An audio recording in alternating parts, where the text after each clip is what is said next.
그래서 이제 한국의 바이오 업종의 흐름을 볼 때는 이걸 봐야 돼요. 이거. 국내 헬스케어 종목 72개로 구성이 되어 있습니다. 유한양행, 종근당, 한미약품 이런 기업들. 총 시가총액은 뭐 좀 지난 건데요. 1월 14일 기준으로 234조 원입니다. 굉장히 크죠? 한국의 바이오가. 뭐 지금 훨씬 높아졌죠. 삼성바이오 신고가 내고 해서. 이걸 통해서 국내 제약바이오 업종의 추세 구도를 알 수가 있습니다. 지금 이런 구도예요. 요때 2015년 고점, 요때 2018년도 초 고점. 그때 셀트론 헬스케어 상장했을 때 삼성바이오 같이, 그리고 코로나 때. 근데 이제 과거 보시면 급등, 급등, 급등, 개인 장세예요. 근데 여기는 뭡니까?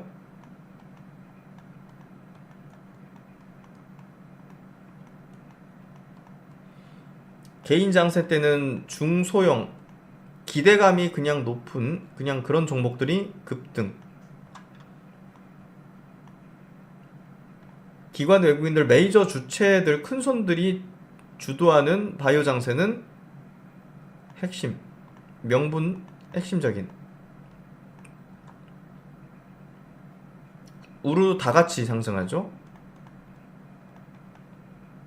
소수. 흐름 자체도 어떻습니까? 상승, 하락, 상승, 하락, 상승, 하락 이렇게.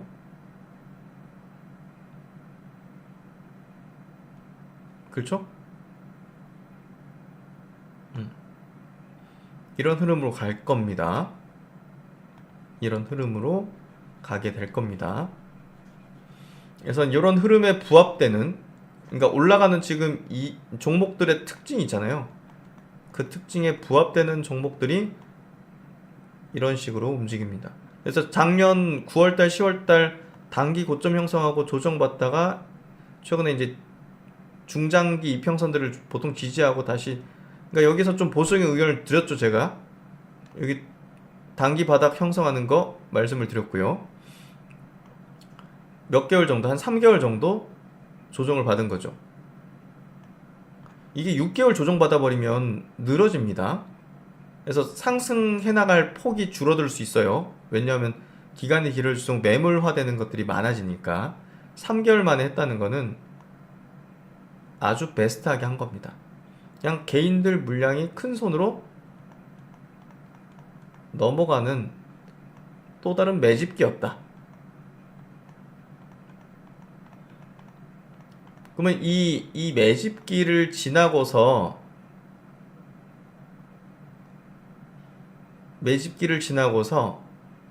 빠르게 신고가 가는 종목들이 발생해요. 매집됐으니까 끌어올리는 지점, 신고가 부근으로 올려놓은 종목들 있죠. 이런 것들이 신고가로 빵 이렇게 어디서? 요거 돌파하면서 요 헬스케어 지수가 요 제가 한번 크게 보여드릴게요.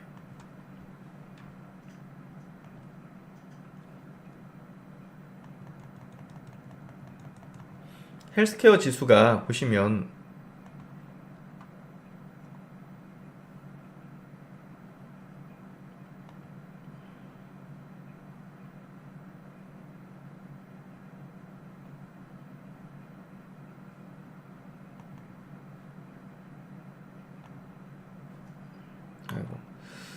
여기 이제 직전 고점이잖아요. 지난 10월 21일 날, 작년 10월 21일 날 고점이잖아요.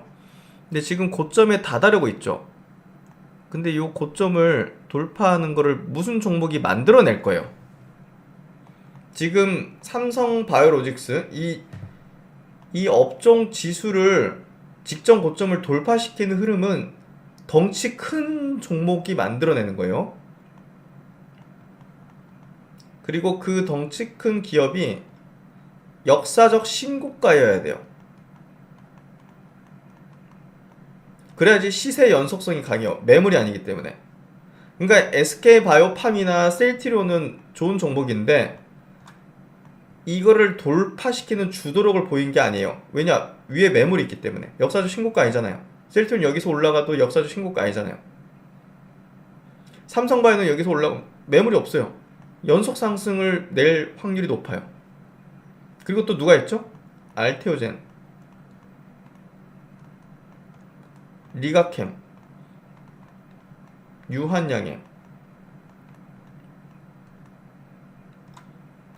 알테오젠 20조, 유한양행 10조, 삼성바이오 80조. 이런 애들이 신고가를 가면서 요걸 돌파시켜 줄 거예요. 근데 리가캠이 지금 시총이 4.4조예요.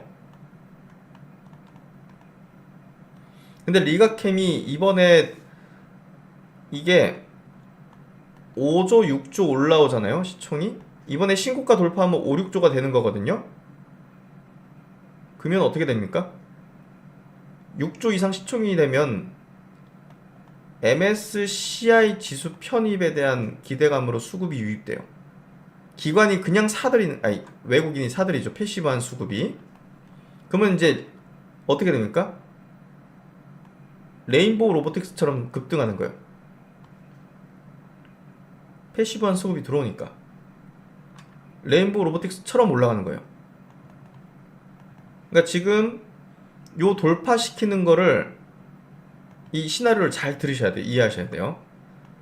직전 고점을 돌파시키는 게 아까 이제 덩치 있는 삼바라든지 유한양행이라든지 알테오젠 이런 급이잖아요. 연속 상승을 할 수 있으니까 역사적 신고가로. 이런 애들이 요걸 돌파시키면 전체 국내 바이오 업종에 패시브한 수급이 들어오겠죠. 업종이 이렇게 리레이팅 되니까. 그러면 핵심적인 바이오 주들로 수급이 유입될 때 리가캠도 5, 6조 될 수 있단 말이에요. 그러면 5, 6조에서는 10조로 쭉 가는 성향을 지내요. 왜? MSCI 때문에. 그게 이제 에코프로도 막판에 급등을 시킨 요인이었죠.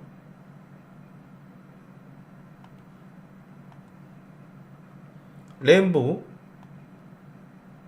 여기 들어오잖아요. 쭉.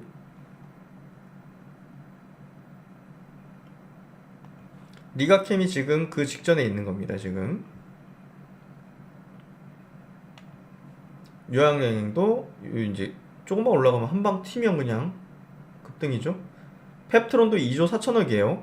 여기서 빵 여기 신고가로 뚫어 올려버리면 3, 4조 가버리죠. 그러면 지금 이런 범주에 있는 것들이 MSCI 지수 패시브 수급을 받아낼 수 있는 영역으로 가면 급등각 나오는 거예요. 그런 흐름이 전개될 때 여기 보시면 KRS 헬스케어 업종 지수가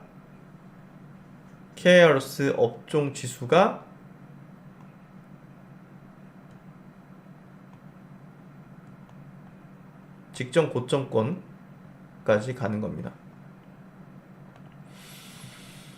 KRS 헬스케어 업종 지수 저는 2025년 말 5,000포인트에 도달할 가능성이 높다고 생각합니다.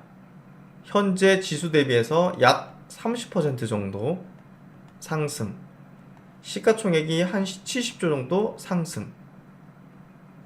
누가? 아까 이제 얘기 드린 그런 종목들이 요 형태를 만들어낼 수 있을 거라고 봅니다. 이해되시죠? 네. 지금 우리나라에서 덩치가 바이오 업종이 굉장히 커져 있습니다. 2차 전지보다 커져 있어요. 이게 중요한 겁니다. 2차 전지보다 커져 있어요. 코스닥의 주도력을 지금 바이오가 다시 또 재탈환했습니다. 그렇죠? 그러니까 바이오가 이제 요 정도 끌어올려지면 수급의 힘을 개인들이 이제 달라붙을 거란 말이에요. 여기서는 여기까지 기관 큰손들이 외국인들이 끌어올리고 여기부터는 누가 들어오느냐? 개인이 들어올 거라는 거예요. 개인이. 그럼 막판에 중소형 바이오주들도 움직이려고 하겠죠. 짧게.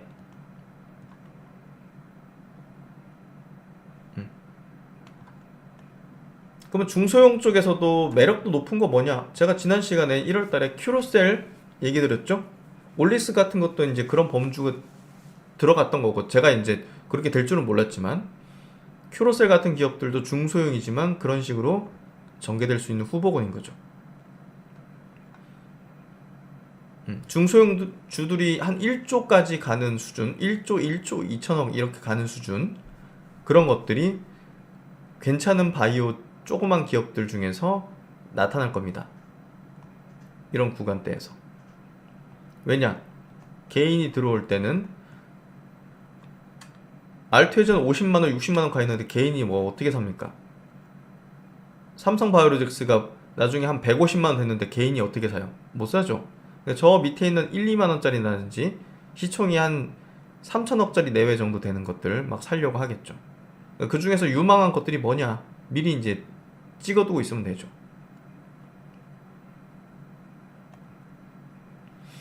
그래서 유망 바이오에만 투자를 하라. 글로벌 헬스케어 트렌드에 부합되면서 글로벌적 성과가 동시에 나타난 기업. 글로벌적 성과가 동시에 나타난 기업. CDMO 산업 성장 트렌드, 삼성바이오로직스, ST팜, 바이넥스. 블록버스터 특허 만료로 인한 제형 변경, 알테오젠, 펩트론. 빅팜들의 차세대 신형 모빌리티, 모달리티 장착. 리가켄바이오, 에이빌바이오. 빨간색은 핵심 기업입니다. 뷰티 산업의 고성장, 파마 리서치, APR, 클래시스, 휴젤. 헬스케어 산업의 AI 침투에는 국내선 눈이만 봅니다. 그리고 두 번째, 글로벌 상업화의 국면에 진입이 가시화되거나 된 기업. 유한양행, SK바이오팜, 셀트리온, 큐로셀. 이렇게 이제 8종목을 핵심주로, 지난 시간에 큐로셀을 설명드렸던 거죠. 그래서 이번 시간에 7종목 이렇게 삼성바이오, 알테오젠, 리가캠, 파마리서치, 유한양행, SK바이오팜, 셀트리온, 큐로셀. 이렇게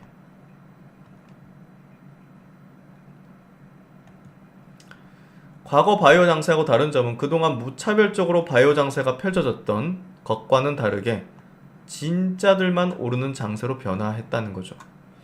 이는 투자들까지도 진화를 한 것이기 때문에 기업에 대한 분석 능력이 그냥 그 바이오주 뭐 좋대 이런 식으로 투자하면 안 되고, 기업 분석 능력이 투자의 성패를 가르게 되는 것입니다.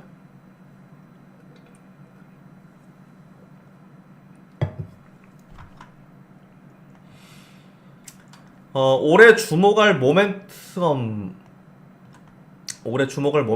일단은 그 2월 14일 날 대여조 바이오 진짜 큰 종목이 들어옵니다. 예. 공모가로는 지금 한 4천억 수준이에요, 시총이. 근데 제가 볼 때는 들어오자마자 2배로 튈 걸로 보고 있습니다. 2배, 8천억.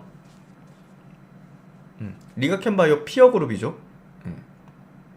그래서 제가 이제 예전에도 말씀드렸는데, 오름 테라퓨틱은 상장하면 매수는 할 거다. 근데 시총이 어떤지에 따라서 이제 판단할 건데, 어찌됐든 매수는 할 겁니다. 이 기업은. 예. 시총이 이게 뭐 들어왔는데 막 1조 됐고 하면 약간 좀 기다릴 거고요. 뭐 한 7천억 뭐 이런 식으로 내려오면 아이고 감사합니다 하면서 살 겁니다. 시나리오적으로 이렇게 좀 드리는 거고요. 이 종목은 핵심이에요. 앞으로 이제 이런 급의 종목이다 보시면 될 것 같고, 여기 이제 HLB는 제가 커버하진 않지만 3월 20일 날 FDA 승인 여부가 또 중요한 포인트니까요. 업종에서 가져온 거고요. 그래서 이제 이런 어떤 모멘텀을 올해 이제 갖고 있습니다.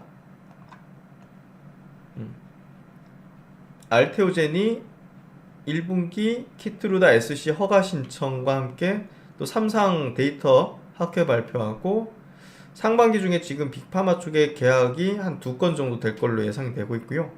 또 다이치 상큐 에너투 SC 임상 일상 개시에 따른 마일스톤 유입이 기대가 된다는 거죠. 그리고 하반기 산도즈, 다잘렉스, 이거 블록버스터, SC 임상 개시에 따른 마일스톤. 그러니까 이제 가장 모멘텀이 풍부한 건 알테오젠이고요. 가장 업사이드가 큰 기업도 기업가치 업사이드. 주가는 모릅니다. 주가는 다른 애들이 더 크게 나올 수도 있어요. 근데 기업 가치 업사이드가 가장 큰 거는 알테오젠이야. 유한양행등 지금 당장 2월 말에는요. 지아이노베이션 오늘 급등했죠. 지아이노베이션하고 알레르기 치료제 이상 데이터를 이제 공개를 하고요. 6월 달에 이제 핵심이죠. 요거가 지금 뭐 좋게 나올 수밖에 없는 흐름이잖아요, 사실. 예. 그래서 존슨존슨이 그 발표 미리 해버린 거, 그 중간 그런 거 보면 이 경향이 갑자기 이상하게 될 리는 없고, 되면 이제 타그리수 제끼는 거죠. 그대로 나오면 타그리수를 제끼는 거예요. 이 28년 되면 엄청난 시장 규모를 가지는, 뭐 지금도 그렇지만 항암시장에서 가장 큰 폐암 시장을 먹는 거죠. 가장 많은 변이가 나타난 EGFR 시장에서. 그 가치의 반영이 아직 유한양행도 제대로 돼 있지가 않습니다. 재작년이죠. 재작년 이제 임상 3상 발표했을 때 급락했잖아요. 근데 이제 야, 이 기업이 10조가 안 되는 게 말이 안 된다 얘기를 그때 했었거든요. 근데 그때는 OS 데이터에 대한 부분이 우리가 중간도 확인은 안 됐었어요, 사실. 근데 지금 중간에 존슨앤존슨이 발표했잖아요. 이건 10조가 아니라 20조짜리입니다, 사실. 아, 근데 이제 요건 또 이제 변동성이 있을 수 있으니까 지금 10조인데 8조 갔다가 다시 또 올라가고 이런 식으로 변동성 나올 수 있어요. 근데 중장기적으로 볼 때 20조 안 갈 수는 없는 그런 어떤 데이터라고 생각해요. 폐암 시장도 계속 커지는 거고. 그래서 이제 리가캠 바이오 같은 경우도 이제 계속적으로 모멘텀이 있을 거고요. ABL 바이오도 마찬가지의 흐름들, 그리고 D&D 파마텍도 이제 흐름들, 이런 것들, 큐로셀도 마찬가지로 시약처 허가 부분들. 그래서 이 부분들을